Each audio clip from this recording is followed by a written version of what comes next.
আজকে আমি যে বিষয়ে কথা বলতে চাই সেটি হলো শুকরিয়া এবং কৃতজ্ঞতা আদায় করা। এই বিষয়ে কোরআনে কারিমে আল্লাহ রাব্বুল আলামিন ইরশাদ করেছেন, ফাযকুরুনি আযকুরুকুম ওয়াশকুরু লি ওয়ালা তাকফুরুন। আল্লাহ বলেছেন তোমরা আমার স্মরণ করো। তোমরা যদি আমার স্মরণ করো, আল্লাহ ওয়াদা করেছেন যে আল্লাহ তাআলা ফেরেশতাদের মধ্যে আমাদের আলোচনা করবেন, আমাদের স্মরণ করবেন। এটা আমাদের জন্য বিরাট বড় সম্মানের বিষয়। কোন মন্ত্রী, কোন এমপি, কোন প্রধানমন্ত্রী, কোন প্রেসিডেন্ট যদি কারোর একজন সাধারণ মানুষের আলোচনা তার দরবারে করে, তার প্রশংসা যদি করে, আমরা প্রত্যেকটা মানুষ গর্ববোধ করি, তাই না? সেখানে মহান সৃষ্টিকর্তা আল্লাহ রাব্বুল আলামিন তার কাছে থাকা ফেরেশতাদের কাছে আলোচনা করবেন। কাদের? যারা দুনিয়াতে আল্লাহর জিকির করে, আল্লাহর স্মরণ করে, আল্লাহর কথা বলে, আল্লাহর আলোচনা করে, আল্লাহর আলোচনা শুনে, আল্লাহর নির্দেশ আদেশ নিষেধ এগুলো জানে, শুনে, আমল করে। এদের প্রতি আল্লাহ তাআলা অনুগ্রহ এতটা হয় যে আল্লাহ রাব্বুল আলামিন ফেরেশতাদের মজলিসে তাদের আলোচনা করে। এবং আল্লাহ আরো বলেছেন, ওয়াশকুরুলি ওয়ালা তাকফুরুন, তোমরা আমার শুকরিয়া আদায় করো, না শুকরি করবা না, কুফরি করবা না।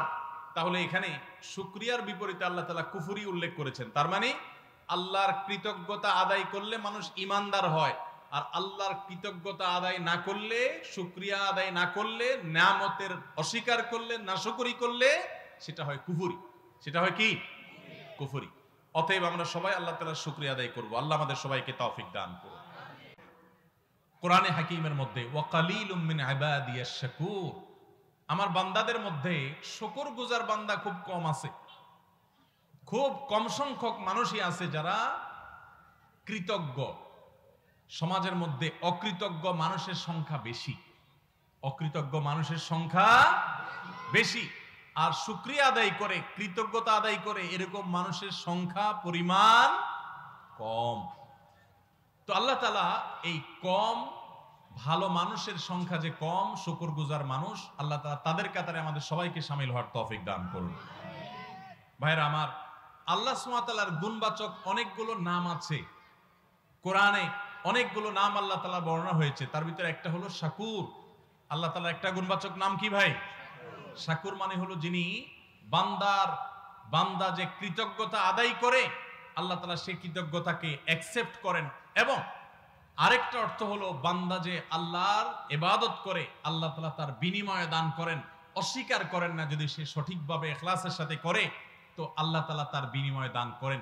এটা হলো আল্লাহর জন্য, আল্লাহর শানে শুকরিয়ার অর্থ। যে আমরা যখন কোনো ভালো কাজ করব, ঈমান আনবো, আল্লাহ তাআলা কারোর কোনো ভালো কাজ নষ্ট করবেন। অতএব এই শুকরগুজারি, কৃতজ্ঞতা আদায় করা এমন একটা ভালো কাজ যে স্বয়ং আল্লাহ রাব্বুল আলামিন তার জাতের একটা গুণবাচক নামই রেখেছেন শাকুর। তিনি কৃতজ্ঞ, তিনি অকৃতজ্ঞ নন। অর্থাৎ কেউ কোনো আমল করলে, কেউ কোনো ঈমান আনলে, কোনো ভালো কাজ করলে আল্লাহ তাআলা সেটা অস্বীকার করেন না। যথাযথভাবে সঠিকভাবে করলে আল্লাহ তাআলা সেই বিনিময় ঠিকই তাকে দান করে দেন। ভাইরা আমার, কোরআনে কারীমে আল্লাহ তাআলা নূহ আলাইহিস সালাম সম্পর্কে বলেছেন, ইন্নাহু কানা আবদান শাকুরা। নূহ আলাইহিস সালাম তিনি আল্লাহর কৃতজ্ঞ বান্দা ছিলেন, এমন মানুষ ছিলেন যে তিনি কৃতজ্ঞ। আপনারা নূহ আলাইহিস সালামের কথা জানেন। নূহ আলাইহিস সালাম পৃথিবীতে কত বছর বেঁচে ছিলেন জানেন? 950 বছর। কত বছর? 950 বছর। এটা এখনকার আলাপ না। এখন তো মানুষ এত বেশি বাঁচে না। 50, 60, 70, 80, 90, 100 বেশি মানুষ বাঁচে না, তাই না? নূহ আলাইহিস সালাম পৃথিবীতে কখন আসছে জানেন? নূহ আলাইহিস সালাম আমাদের নবী সাল্লাল্লাহু আলাইহি সাল্লামেরও হাজার হাজার বছর আগে আসছে। কত হাজার বছর আগে আসছেন একমাত্র আল্লাহ ভালো জানেন। তবে নূহ আলাইহিস সালামের পর পৃথিবীকে আল্লাহ তাআলা পুনরায় নতুন করে সাজিয়েছেন, বিন্যস্ত করেছেন। এই পুরা পৃথিবীকে ধুয়ে মুছে মহাপ্লাবনে, বন্যায়, মহাবন্যায় গোটা পৃথিবীকে ডুবিয়ে নিমজ্জিত করে সব পৃথিবীর বেশিরভাগ মানুষ কুফরিতে নিমজ্জিত হয়েছে। একটা মিনি কিয়ামত দিয়ে গোটা পৃথিবীকে শেষ করেছেন। একটা বিশাল বড় জাহাজে নূহ আলাইহিস সালামের সাথে যারা ঈমান আনছেন, হাতে গোনা কয়েকজন, তাদের সংখ্যা সম্পর্কে মুফাসসিরগণ অনেকে অনেকটা বলেছেন। সব মিলিয়ে 100-র নিচে ছিল তাদের সংখ্যা। এবং কিছু প্রাণীকুল জোড়ায় জোড়ায় আল্লাহ তুলতে বলেছেন, তাদেরকে ছাড়া বাকি সবাইকে শেষ করেছেন। নূহ আলাইহিস সালাম, ইব্রাহিম আলাইহিস সালামেরও আগের, মুসা আলাইহিস সালামেরও আগের, ঈসা আলাইহিস সালামেরও আগের, দাউদ আলাইহিস সালামেরও আগের, সুলাইমান আলাইহিস সালামেরও আগের, আমাদের নবী সাল্লাল্লাহু আলাইহি সাল্লামেরও আগের, অনেক আগে। এই নূহ আলাইহিস সালাম 950 বছর নিজের জাতিকে দাওয়াতের কাজ করেছেন। এই যে একটু আগে বললাম, এলাকার মানুষের উপকার করলে অনেক সময় এলাকার মানুষ অকৃতজ্ঞ হয়, নাশকরি করে, পারলে যে উপকার করছে তার আরো ক্ষতি করে। আছে না? না এরকম নাশকর সব যুগেই ছিল। এরা এই নাশকরকারীরা নিজেদের কপাল পড়ে, আর কারোর কপাল তারা পুড়তে পারে না। নূহ আলাইহিস সালামের জাতিকে নূহ আলাইহিস সালাম যখন দাওয়াত দিয়েছেন ইসলামের পথে, তাদের উপকার করতে গেছেন তিনি, তারা উল্টা তার ক্ষতি করতে গেছে, তার কথা শুনতে চাই নাই। আল্লাহ তাআলা তাকে এত ধৈর্য দিয়েছেন, এত কিছুর পরও তিনি আল্লাহর শুকরিয়া আদায় করেছেন, অভিযোগ করে, আল্লাহর প্রতি অনুযোগ করে তিনি তার দাওয়াতের কাজ বন্ধ করেন নাই। তিনি বলেন নাই, আল্লাহ কাদের কাছে পাঠাইছো তুমি, এরা একটাও মানুষ না, কথা শুনে না। তিনি আল্লাহর শুকরিয়া আদায় কেমন করেছেন যে কোরআনে আল্লাহ তাআলা তাকে সার্টিফিকেট ইস্যু করেছেন, ইন্নাহু কানা আবদান শাকুরা, নিশ্চয় নূহ তিনি আল্লাহর কৃতজ্ঞ বান্দা ছিলেন। এত বড় পরীক্ষা নিয়েছেন, গোটা সমাজ তার উল্টা, গোটা সমাজ তার বিপরীত, এরপরেও আলহামদুলিল্লাহ বলতে ভুল করতেন। আমাদের তো একটু সামান্য বিপদ আসলেই আমরা অস্থির হয়ে, ব্যাকুল হয়ে, শুকরিয়া আদায় করা তো দূরের কথা, আল্লাহর ব্যাপারে আমরা অভিযোগ করি। ঠিক না ভাই? ঠিক। মাইকেলা ভাই, এত চ্যানচ্যান করলে তো কথা বলা যাবে না। মাইকেলা ভাই কই, একটু মাইকটা ঠিক করেন তো। ও মাইকেলা ভাই চ্যানচ্যান করছে, অনেক বেশি চ্যানচ্যান করছে।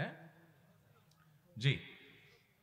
তো নূহ আলাইহিস সালাম আল্লাহ তাআলা শুকরিয়া আদায় করছেন এত বিপদ হওয়া সত্ত্বেও। কিরে ভাই চ্যানচ্যান বাড়া দিয়েছেন দেখি। মাইকেলা ভাই আপনি কি নাখোশ নাকি? নাকি বৃষ্টির সাথে তাল মিলায়া ডিস্টার্ব করবেন? ঠিক হয়েছে এবার? আচ্ছা ঠিক আছে। জি আলহামদুলিল্লাহ, এখন আর চ্যানচ্যান নাই। এই তো মাশাআল্লাহ, মাঝে আবার বৃষ্টি একটু আসতে নিছিল না? আলহামদুলিল্লাহ। ভাই বৃষ্টি আসলে মসজিদে চলে যাবেন, কোনো পেরেশানি নাই তো, ঠিক আছে না ইনশাআল্লাহ? তবে সবার আগে দোয়া পড়বেন, দোয়া শিখিয়ে দিছি না? দোয়া পড়বেন। আমি কিন্তু কথা চালাতে থাকবো নাকি? আর আপনারা উঠাউঠি শুরু করলে তো আমি দৌড় দিব। এখন দৌড় কে আগে দিবে বলুন? কম্পিটিশন হবে? দৌড়াদৌড়ি হবে না। আল্লাহ আমাদেরকে সবর করার তৌফিক দান করুন। তো যেটা বলছিলাম, নূহ আলাইহিস সালাম এত পরীক্ষা আল্লাহ তাআলা তাকে নিয়েছেন, সুবহানাল্লাহ, এত বিপদ, এত কষ্ট, এরপরেও আলহামদুলিল্লাহ বলেছেন, আল্লাহ শুকর আদায় করেছেন, তাই না? আইয়ুব আলাইহিস সালাম, কোরআনে আল্লাহ তাআলা তার আলোচনা বিভিন্ন জায়গায় করেছেন। এত অসুখ দিয়েছেন, এত কষ্ট, অসুখের যাতনা, কষ্টে ভয়াবহ একটা অবস্থা, দুর্বিষহ একটা পরিস্থিতির মধ্যে পড়েছে, এত কষ্ট ছিল, এরপরেও ওই অবস্থায়ও আল্লাহর শুকরিয়া আদায় করতেন, আল্লাহর কৃতজ্ঞতা আদায় করতেন, অবনত হয়ে থাকতেন এবং বলতেন, রব্বি আন্নী মাসসানিয়াদ দুররু আনতা আরহামুর রাহিমিন। ও আমার রব, আমার অসুখ আমাকে স্পর্শ করেছে, অসুখ আমাকে পেয়ে বসেছে, আর আপনি তো সবচেয়ে বড় দয়াশীল, সবচেয়ে বড় অনুগ্রহকারী, আমার প্রতি রহম করেন। কোনো অভিযোগ নাই, আল্লাহর কাছে অনুনয় বিনয় করে দোয়া করেছেন। এই দোয়া করার পর আল্লাহ তাআলা তার অসুখ ভালো করে দিয়েছেন। আমাদের যে সমস্ত ভাই বোনদের অসুস্থতা কাটে না, তারা আইয়ুব আলাইহিস সালামের এই দোয়াটা পড়বেন, রব্বি আন্নী মাসসানিয়াদ দুর ওয়া আনতা আরহামুর রাহিমিন। ও আমার রব, ও আমার পালনকর্তা, আমাকে অসুখে ধরেছে, আর আপনি তো সবচেয়ে বড় রহমশীল, সবচেয়ে বড় দয়ালু, সবচেয়ে বড় মায়ালু, আপনি তো অতিশয় দয়া করেন আল্লাহ, তার মানে আপনি আমার অসুস্থতা ভালো করে দেন। এই দোয়াটা আল্লাহর কাছে নিবেদন করবেন বিনয়ের সাথে, অভিযোগ না, অনুযোগ না, আল্লাহর কাছে শুকরিয়া আদায় করবেন, সবর করবেন। রব্বি আন্নী মাসসানিয়াদ দুররু ওয়া আনতা আরহামুর রাহিমিন। ভাইরা আমার, আল্লাহ তাআলা ইব্রাহিম আলাইহিস সালাম সম্পর্কে বলেছেন, শাকিরান লিআনউমি, শাকিরান লিআনউমি। কি সার্টিফিকেট আল্লাহর তরফ থেকে, সুবহানাল্লাহ। ইব্রাহিম আলাইহিস সালামের গোটা জীবনের দিকে যদি তাকান, কোরআন খোলেন শুরু থেকে শেষ পর্যন্ত, কোরআনের পাড়ায় পাড়ায়, কোরআনের সূরায় সূরায়, কোরআনের পাতায় পাতায়, কোরআনের পৃষ্ঠায় পৃষ্ঠায়, লাইনে লাইনে ইব্রাহিম আলাইহিস সালামের পরীক্ষার কথা আল্লাহ তাআলা কোরআনে কারীমে নিজেই বলেছেন, ওয়াইদ ইবতালা ইব্রাহিম রাব্বুহু বিকালিমাতিন ফাতাম্মাহুন।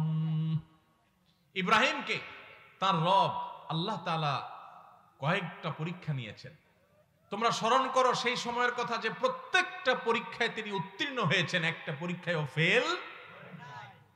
কি পরীক্ষা ভাই! মানব ইতিহাসে কারোর কাছ থেকে এত কঠিন পরীক্ষা নেওয়া হয় নাই যত কঠিন পরীক্ষা নেওয়া হয়েছে আল্লাহ নবী ইব্রাহিম আলাইহিস সালামের কাছ থেকে। একেবারে শুরুতেই পরীক্ষা।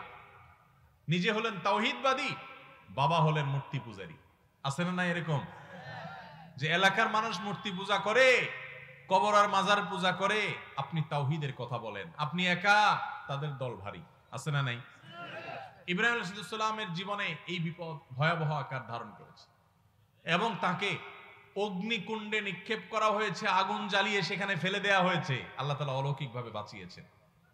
তাকে পাথর মেরে মেরে ফেলবে, নানাভাবে হত্যা করবে, হুমকি দেওয়া হয়েছে। শেষ পর্যন্ত নিজের জন্মভূমি, নিজের এলাকা, সেই ইরাকের সে অঞ্চল ছেড়ে তাকে চলে আসতে হয়েছে। এলাকায় থাকতেই পারেন নাই, ফিলিস্তিন বা মিশর হয়ে ফিলিস্তিন পর্যন্ত আসছেন।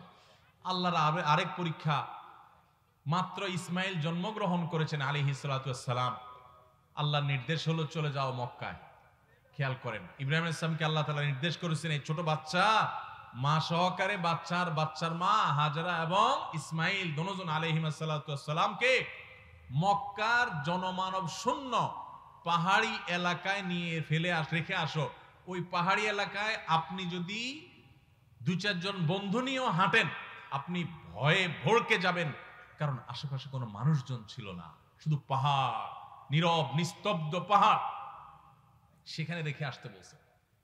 ভাইরা আমার, কত কঠিন পরীক্ষা! আল্লাহর নির্দেশ পালন করার জন্য সেই ফিলিস্তিন থেকে মক্কায় নিয়ে আসলেন নিজের স্ত্রী আর ছোট দুধের বাচ্চাকে। যাদের আল্লাহ তাআলা দুধের বাচ্চা দিয়েছেন তারা জানেন সন্তানের মায়া কি জিনিস, তাই না? সন্তানের মায়া কি জিনিস। সন্তানদের ছাড়া একদিন বাইরে থাকতে পারেন না, অস্থির হয়ে যান, বাইরে গেলেই ভিডিও কল দেওয়া শুরু করেন দেখার জন্য। আর ইব্রাহিম আলাইহিস সালাম আল্লাহ নির্দেশ পালন করার জন্য ওই মা এবং সন্তানকে মক্কায় রেখে চলে গেলেন।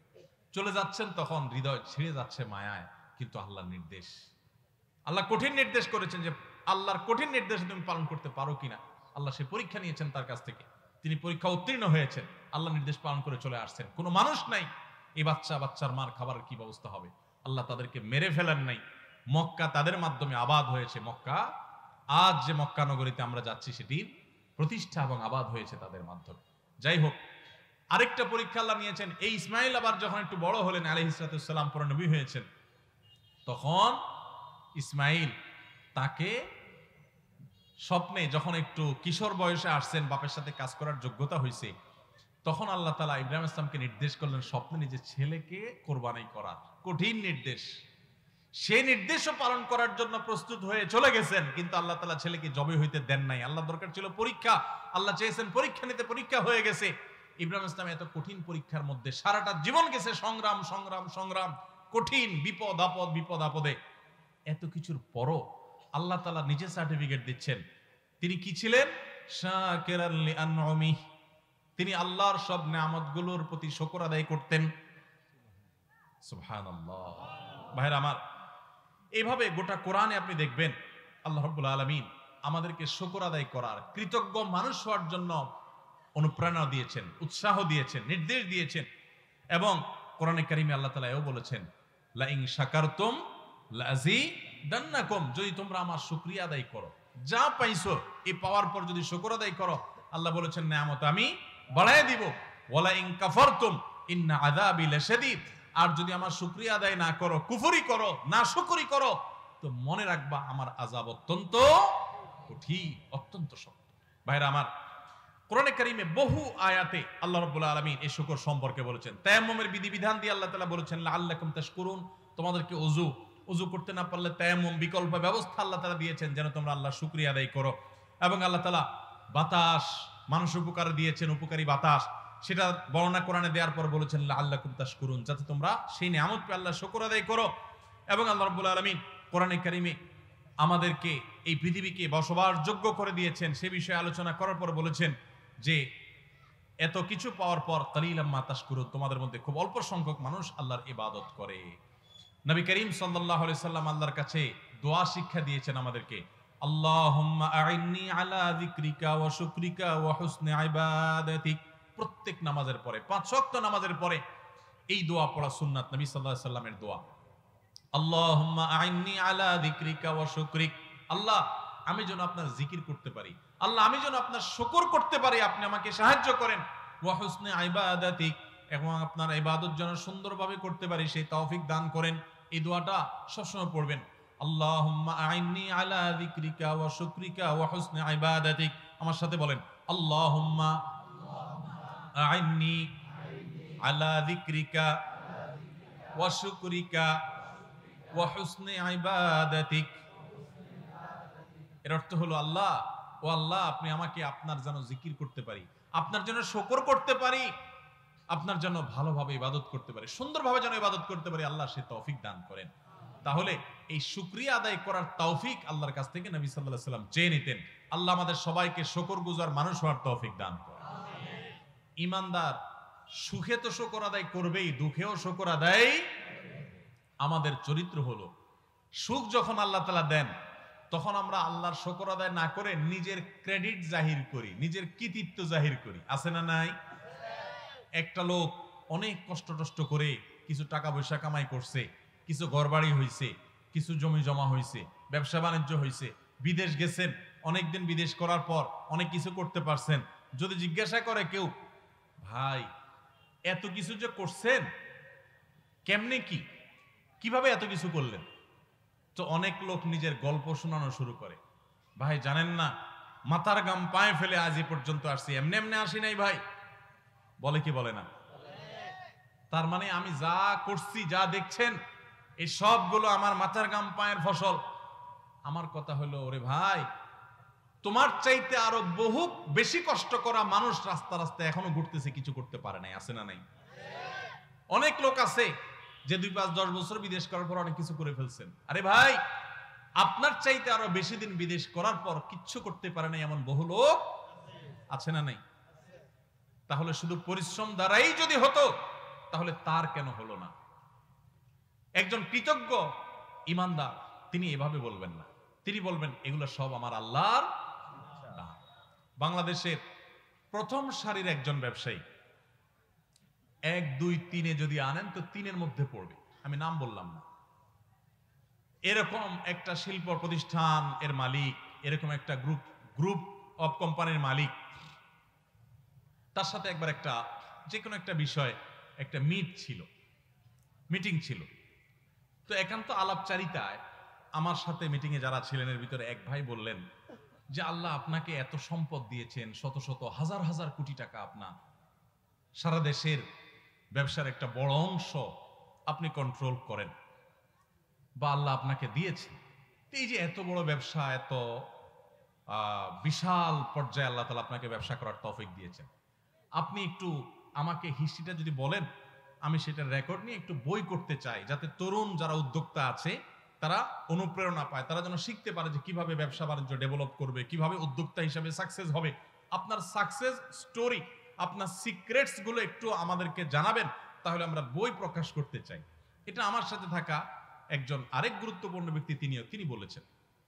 তো আমি তো হুজুর মানুষ, মাঝখানে বসে তাদের আলাপ শুনছি।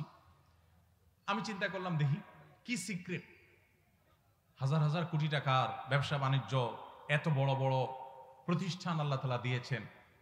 তো এতগুলো প্রতিষ্ঠান আল্লাহ দিয়েছেন, এত টাকা পয়সা দিয়েছেন, নিশ্চয় মায়ের পেট থেকে এতগুলো নিয়ে আসেন না। মায়ের পেট থেকে তো দূরের কথা, ঢাকা শহরে এত টাকা নিয়ে আসেন নাই, কিন্তু আল্লাহ এখন এত কিছু দিয়েছেন। কি সিক্রেট এত অল্প সময়ের ব্যবধানে, মানে আরেক জেনারেশন পর্যন্ত যাওয়া লাগে নাই, নিজে আইসাই 20, 30, 40 বছরের মধ্যে ব্যবসা বাণিজ্য করে এত দূর এগিয়ে গেছেন, কি সিক্রেট? তো ওই ব্যবসায়ী ভদ্রলোক তিনি জবাবে মুস্কি হেসে দিয়ে বললেন, দেখেন সত্যি কথা বলতে কি, এই যা দেখছেন আমার চেষ্টা সাধনা ছিল, চেষ্টা তো কত মানুষই করে, মূলত আসল সিক্রেট হলো, আসল রহস্য হলো যে এই সব কিছু আল্লাহ তাআলা আমাকে অনুগ্রহ করে দিয়েছেন। আমি থ্যান্ডার্ড হয়ে গেলাম, শুনে অবাক হয়ে গেলাম। সুবহানাল্লাহ, এত বড় ব্যবসা প্রতিষ্ঠানের মালিক হওয়ার পরও আল্লাহর প্রতি এভাবে কৃতজ্ঞতা আদায় করতে জানে, এটা তো একটা ব্যাপার। হ্যাঁ, বিশাল বড় হসপিটালের মালিক, বিশাল বড় প্রতিষ্ঠানের মালিক, নিশ্চয়ই আল্লাহ তাআলা তাকে সেই শুকরিয়া আদায় করার মানসিকতাটা দিয়েছেন। অন্তত আমার সামনে তো তাই হয়েছে। তো এই যে ঘটনা, এই ঘটনা থেকে আমি পরে বিভিন্ন সময় একান্ত আলাপচারিতা আমি বলি, নাম উল্লেখ করা ছাড়া বলি যে আল্লাহ সুবহানাহু ওয়া তাআলা মানুষকে যা দেন, মানুষের সেখানে নিজের ক্রেডিটের জাহির করা এটা হলো মূর্খতা, অজ্ঞানতা। মানুষ চেষ্টা করতেই পারে, কিন্তু দেওয়ার মালিক কে? আল্লাহ সুবহানাহু ওয়া তাআলা। আমার চাইতে বহু ভালো ছাত্র ছিল মাদ্রাসায়, কিন্তু দেখা যায় যে তার এত কাজ করার সুযোগ তৌফিক হয় নাই। আমার যে তৌফিক হয়েছে, আমি ছাত্র জীবনে অনেক ভালো রেজাল্ট করেছি, অনেক ফলাফল করেছি, বোর্ড স্ট্যান্ড করেছি, হান করেছি, তান করেছি, বিদেশ গিয়েছি, শিখেছি, ট্রেনিং নিয়েছি। এসব গাল গল্প দিলে আমি বহুত লম্বা লম্বা গল্প দিতে পারি। সত্যিকারের গল্প হলো যে আমার রব আমার প্রতি অনুগ্রহ ভিক্ষা করেছে। ঠিক আমি ঠিক? অতএব আল্লাহ যখন নেয়ামত দেন তখন অনেকে শুকর আদায় করতে পারে না। আল্লাহর নেয়ামত পায়া নাশকরি করে, আল্লাহর নেয়ামত পায়া আল্লাহর নেয়ামতের শুকর আদায় না করে নিজের ক্রেডিট জাহির করে। আছে না নাই? এটা ইমানদারের চরিত্র হতে। ইমানদারের গুরুত্বপূর্ণ একটা চরিত্র হলো সে আল্লাহর শুকরিয়া আদায় করবে, সে কৃতজ্ঞ থাকবে, সে বিনয়ী হবে, তার মাথা অবনত হবে, তার মাথা নিচের দিকে যাবে, তার মাথা উপর দিকে মুখ ফুলে আসে অহংকার করবে না, সে বিনয়ী হবে এবং আল্লাহ যা দিয়েছেন, তাহাজ্জুদ পড়ার যদি কখনো তৌফিক হয় তো অন্য আরেকজন শুয়ে আছে সেদিক তাকাবে না, তাকাবে এদিকে যে আল্লাহ আমাকে দয়া করেছেন, অনুগ্রহ করেছেন, আমাকে তৌফিক দিয়েছেন, আমি মাহফিলে আসতে পেরেছি, অনেকে আসতে পারেন নাই, আল্লাহ আমাকে দয়া করেছেন, এটা আমার ক্রেডিট না, এটা আল্লাহর দয়া, আল্লাহর অনুগ্রহ। আল্লাহর অনুগ্রহের শুকরিয়া আদায় করলে, নেয়ামতের শুকরিয়া আদায় করলে বান্দার মধ্যে অহংকার থাকে না। অহংকারী মানুষকে পৃথিবীতে কেউ দেখতে পারে না, প্রত্যেকটা মানুষ অহংকারীকে ঘৃণা করে। অতএব আল্লাহর প্রতি আমরা শুকর আদায় করবো তো ইনশাআল্লাহ। সুসময়ে শুকর আদায় আমরা অনেকে করি না, আবার অনেকে আসি সুসময়ে তো শুকর আদায় করি না, দুঃসময়েও শুকর আদায় করি না, দুঃসময়ে বরং আরো অভিযোগ করি, চিন্তা করি যে আমি শুকর আদায় করব কি নিয়ে। অনেকের ধরেন কারোর অসুখ আছে, হয়তো কোনো বিপদ আপদ আছে, হয়তো কোনো পেরেশানি আছে। এই পেরেশানির সময়, বিপদ আপদের সময় ওনাকে যদি জিজ্ঞাসা করেন ভাই কেমন আছেন, তো কি বলে? হ্যাঁ, মনে করেন খুব বিপদ আপদে আছে, খুব ঝামেলা যাচ্ছে, মুসিবত আছে, পেরেশানি আছে, অসুখ বিসুখ আছে, যদি জিজ্ঞাসা করেন ভাই কেমন আছেন, কি বলবে? কোন মতে আছি। আর কি বলবে? আর কয়া লাভ নাই। আর কি বলবে? আর কেমন থাকবো, কেমন আছি দেখতেই তো আছেন। এরকম নানান কথা না বলি আমরা? আহা, এটা ইমানদারের কথা না ভাই, এটা ইমানদারের কথা না। এখন আপনি বলবেন হুজুর এটা কোনো কথা? বেচারা বিপদে আছে সেটা বলতে পারবে না? হ্যাঁ, বিপদের কথা বলবেন মালিকের কাছে। বিপদের কথা কার কাছে বলবেন? জায়গা মতো বলবেন। আরে গোলামদের কাছে বিপদের কথা বলে লাভটা কি? গোলামদের কাছে বিপদের কথা বলে লাভ আছে? বিপদের কথা বলতে হবে কার কাছে? আল্লাহর কাছে। দুই হাত তুলে চোখের পানি দিয়ে বুকটা ভাসিয়ে দিবেন, ভিজিয়ে ফেলবেন, আর মন খুলে। মাইকেলা ভাই হলো না তো, মাইক সরাই দেবো কিন্তু, আমি মাইক বাদ দিয়ে দেন, অনবরত ডিস্টার্ব করতেছে, আমি কথা বলতে পারতেছি না। এত যদি সংশয় করে আমি তো কথা বলতে পারবো না। একটু অ্যাডজাস্ট করেন ভাই, আমি তো কথা বলতে পারতেছি না, প্রচুর ডিস্টার্ব করতেছে, মানে পুরো অ্যাটেনশন নষ্ট হয়ে যাচ্ছে, আমার মনোযোগ থাকতেছে না। এরপর আপনি সাউন্ড কমাই দিলে তো আরেক মুসিবত। জি, তো ভাই যেটা বলছিলাম যে ইমানদার তার বিপদ আপদের কথা, তার কষ্টের কথা অবশ্যই বলবে, বলবে না মানে, না বললে মানুষ হালকা হবে কোত্থেকে। কিন্তু ভাই বিপদের কথা আল্লাহকে শোনাবেন। বিশ্বাস করেন, মানুষের কাছে বিপদের কথা বললে বিপদ কমবে না, বরং বিপদ আরো কিরকম বাড়বে। আমি বলি, কারোর কাছে নিজের কষ্টের কথা বললে মানুষের মন শান্তি পায় না, মন আরো অস্থির হয়। আমি অর্থের কষ্টে আছি, আমি একজনকে বললাম ভাই অর্থের কষ্টে আছি, তার কাছে আমি ছোট হলাম না বড় হলাম? কারোর কাছে ছোট হইতে কারোর ভালো লাগে? কিন্তু আপনি যদি জায়গা মতো বলেন, মালিকের কাছে চোখের পানি ফেলে বলেন, আল্লাহ আমি অনেক কষ্টে আছি মালিক, আপনি জানেন সবকিছু, আল্লাহ আপনি আমার প্রতি রহম করেন, আল্লাহ আপনি আমাকে ভিক্ষা দান করেন, আল্লাহ আপনি আমাকে অনুগ্রহ করেন। আপনি যদি আল্লাহর কাছে চোখের পানি ফেলে নিজের কষ্টের কথা বলেন, ভোর রাতে উঠে তাহাজ্জুদের সময়, আল্লাহর কসম করে বলছি, তালতলার ভাইরা, কসবার ভাইরা, আল্লাহর শপথ করে বলছি, আল্লাহর কাছে যদি বলতে পারেন, দেখবেন সাথে সাথে বলে শেষ করবেন, চোখের পানি ফেলে একটু সেজদায় গিয়ে একটু দোয়া ভালো করে একটু কাঁদতে কাঁদতে বলেন, যেমনে পারেন নিজের ভাষা একটু আল্লাহর কাছে খুলে বলেন। বলার পর দেখবেন নিজের মনটা অনেক হালকা হয়ে গেছে। যাদের জীবনে এই অভিজ্ঞতা নাই, সালহাতু সঙ্গে বুদি দিল খারাস আজমুদে এক জামানা খাকে বাস। বহুকাল পাথর হয়েছিলে, কিছু সময় একটু মাটি হয়ে দেখো ভাই, একটু মাটি হয়ে দেখো, একটু মাটি হয়ে দেখো, আল্লাহর কাছে একটু বিনম্র হয়ে দেখো, আল্লাহর কাছে একটু ছোট হয়ে দেখো, একটু চোখের পানি ফেলো ভাই। একদিন একটু ভোর রাতে উঠো, ও যুবক ভাই আমার, তাহাজ্জুদ পড়ে একটু দুহাত তুলে আধা ঘন্টা ধরে একটু কাঁদো আল্লাহর কাছে। আল্লাহ, আমার চাকরি হচ্ছে না, দাঁড়ে দাঁড়ে ঘুরছি, আল্লাহ হচ্ছে না। তোমার কাছে অসম্ভব বলতে কিচ্ছু নেই। তুমি যদি জীবনের শেষ মুহূর্ত পর্যন্ত চাকরি না দাও, তোমার ব্যাপারে আমার কোনো অভিযোগ নাই মালিক, কিন্তু আমি তোমার কাছে রহমত চাই, দয়া চাই, অনুগ্রহ চাই। আল্লাহ, আমাকে অমুক কষ্ট দিয়েছে, আমি কারোর কাছে শোনাতে চাই না, আল্লাহ তোমার কাছে বলে রাখলাম, তুমি আমার মনকে শান্তি দাও। ভাইরা, আল্লাহর কাছে এভাবে যদি খুলে খুলে কথা বলেন না, আপনি দেখবেন কথা বলার পর আপনার মনটা হালকা হয়ে গেছে, অনেক শান্তি লাগছে, দেখবেন অনেক বেশি ভরসা পাবেন, অনেক বেশি আস্থা পাবেন। আল্লাহ শপথ করে বলছি, পরীক্ষা হলেও, পরীক্ষা করে হলেও আল্লাহর কাছে নিজের অভিযোগগুলো বলার অভ্যাস গড়ে তোলেন, চেষ্টা করেন।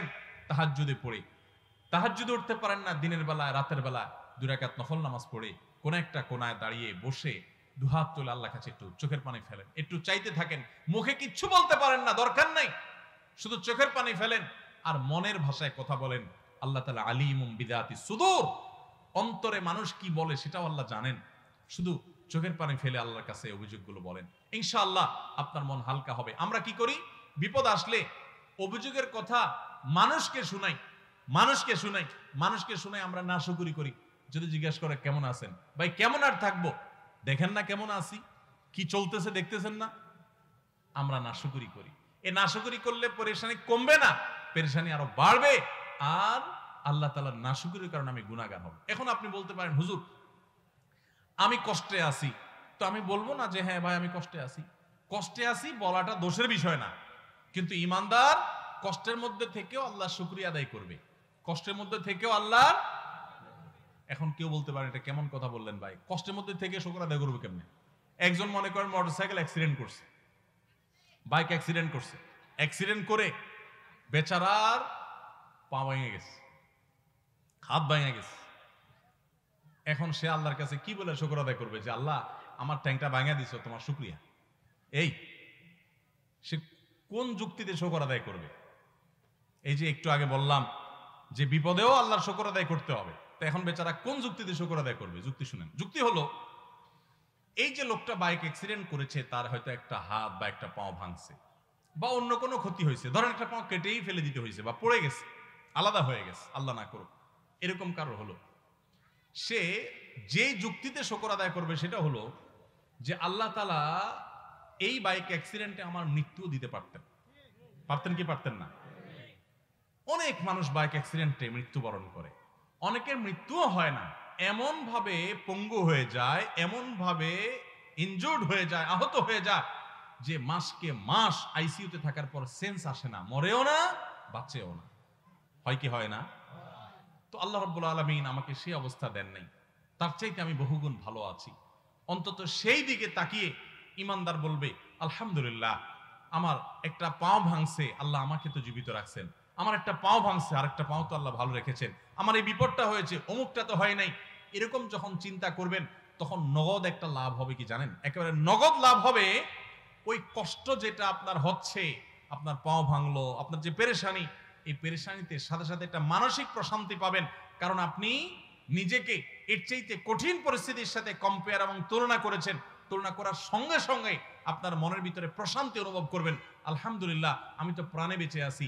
আমি তো অনেককে জানি যে সে অ্যাক্সিডেন্টে গিয়ে সে ব্রেইনে আঘাতপ্রাপ্ত হয়ে সেন্সলেস হয়ে সে আইসিইউতে, সে মাসকে মাস বছরকে বছর ভুগতেছে, বিছানায় সারা জীবনের জন্য শুয়ে গেছে, আর সে মৃত্যু পর্যন্ত উঠতে পারবে না, এভাবে তার বাকি জীবন কাটাতে হবে।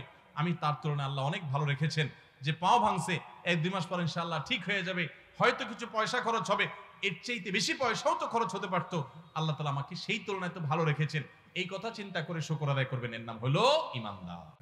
আল্লাহ তাআলা আমাদের সবাইকে সুখে দুঃখে সর্বাবস্থায় আলহামদুলিল্লাহ বলার তৌফিক দান। আমার কাছে অনেক মানুষ আসে অফিসে, আয়সা বলে, হুজুর আমার বিপদের কোনো শেষ নাই, কোনো শেষ নাই। অনেক সময় মহিলারা আসেন, এসে বলেন, ভাই একদিক থেকে তো মানুষ একটু সুখে থাকে, আমার স্বামীটাও মানুষ না, কষ্ট দেয়, শাশুড়িও অনবরত আমাকে কষ্ট দেয়, দুঃখ দেয়। আমি বাপের বাড়িতে গেলে বাপের বাড়িতে আমাকে কটু কথা শোনায়, মন্দ কথা শোনায়, তারা আমার দোষ দেয়, তারা পরিস্থিতিটা বোঝার চেষ্টা করে না। হুজুর এমন মহিলাও আমার কাছে ফোন করেছে, বলেছে, হুজুর স্বামীটা তো অমানুষ অমানুষ, নিজের পেটের সন্তানগুলো বড় হওয়ার পর বাপের মতো তারাও অমানুষ হয়ে গেছে, আমাকে চিনেও না। আমি সেই সমস্ত বোনকে বলি যে আপনার স্বামী, ছেলে মেয়ে, বাপ মা সবাই অমানুষ, সবাই আপনার প্রতি জুলুম করছে, সবাই কষ্ট দিচ্ছে, আমি মেনে নিলাম। এই সকল কষ্টের বিনিময়ে যদি আল্লাহ তাআলা আপনাকে জান্নাত দেওয়ার সিদ্ধান্ত নেন, যে আমারে বান্দিকে আমি স্বামীকে দিয়ে কষ্ট দিব, খানায় কষ্ট দিব, অসুখ দিয়ে কষ্ট দিব, নানা রকম বিপদ দিব, এই বিপদগুলার কি একসময় শেষ আছে না নাই? শেষ আছে। আর কিছু না হোক মরলে তো শেষ হয়ে যাবে। মরার পরে কি স্বামী কষ্ট দিতে পারবে, শাশুড়ি কষ্ট দিতে পারবে? কে কষ্ট দিতে পারবে না। আপনার যত কষ্টই হোক এই কষ্টের একটা এন্ডিং আছে না নাই? একটা এন্ডিং আছে, একটা শেষ আছে। যদি আপনার কষ্ট শেষ হওয়ার পর আল্লাহ সুবহানাহু ওয়া তাআলা কিয়ামতের দিন আপনাকে বলেন, বান্দা তোমাকে অনেক কষ্ট দিয়েছি, বিভিন্নভাবে পরীক্ষা করেছি, তুমি সারা জীবন 40, 50, 60 বছর কষ্ট করেছো, এই 50 বছর টানা বহু দিক থেকে কষ্ট সহ্য যে করেছো, তার বিনিময়ে তোমাকে অনন্ত অসীম কালের জান্নাত, যেটার শুরু আছে শেষ নাই, সেই জান্নাত তোমাকে আমি ওই 40 বছরের কষ্টের বিনিময়ে দিয়ে দিলাম। তাহলে এই ডিলিংসটা, এই আল্লাহর সাথে এই ডিলটা, আল্লাহর সাথে এই লেনদেনটা, এই বিনিময়টা, এই কম্পেয়ারটা, দুনিয়ার কষ্টের বিনিময়ে আখিরাতে অনন্ত অসীম কালের জান্নাত যদি আল্লাহ দেন, তাহলে সেটা লাভজনক না লস? লাভ না? তো ঈমানদার যখন এভাবে দেখবেন, তখন তার ওই দুঃখের মধ্যে থেকেও সুখের হাসি হাসতে ইচ্ছা করবে, সুযোগ তৈরি হবে। আল্লাহ ঈমানদারকে এত বেশি সমৃদ্ধ করেছেন। নবী সাল্লাল্লাহু আলাইহি ওয়াসাল্লাম বলেছেন, আজাবান লি আমরিল মুমিন, ঈমানদারের পুরো বিষয়টাই তো পিকুলিয়ার, অদ্ভুত, আশ্চর্যজনক। কিরকম? ইন্না আমরাহু কুল্লাহু খায়র, ঈমানদারের পুরো জীবনটা, পুরো লাইফটাই তো কল্যাণই কল্যাণ। ঈমানদার হলো হাতির মতো। হাতি, বাংলা একটা কথা আছে না, হাতি বাঁচলেও লাখ, মরলেও লাখ, এটা কথা বলে না? ঈমানদার হলো সেরকম যে ঈমানদার, তার কোনো ক্ষতি নাই যদি সে সঠিক সিদ্ধান্তটা গ্রহণ করতে পারে, ঠিক মতো যদি স্টিয়ারিং হুইলটা ধরে রাখতে পারে, তার লসের কোনো সম্ভাবনা নাই। নবী সাল্লাল্লাহু আলাইহি ওয়াসাল্লাম বলেছেন, ইন আসাবাহু খায়রুন, ঈমানদারকে আল্লাহ যদি সুখ দেয়, শান্তি দেয়, টাকা পয়সা দেয়, সম্পদ দেয়, রোগবালাই মুক্তি করে দেয়, ভালো স্বামী, ভালো স্ত্রী, ভালো জীবন সঙ্গী, সঙ্গিনী, সন্তান সবকিছু দেয়, ভালো কিছু যদি ঈমানদার পায়, তাহলে সে একদিকে তো ভালো কিছু পাইলো, পাইয়া আবার সাথে সাথে বললো এগুলো আমার কোনো ক্রেডিট কৃতিত্ব না, এগুলো সব আল্লাহর দান। সে যদি অন্তরের গভীর থেকে আল্লাহকে শুকরিয়া জানায় বলে, আলহামদুলিল্লাহ, আমাকে যা দিয়েছেন সব আল্লাহ দিয়েছেন, আমি শুকরিয়া আল্লাহর করলাম, এরকম যদি সে করে, সুবহানাল্লাহ, তাহলে একদিকে সে সুখ ভোগ করলো, আবার সে শুকর আদায় করলো, শুকর আদায় করার কারণে জান্নাতের সুখ তার দাঁড়ায় গেল। তাহলে লাভই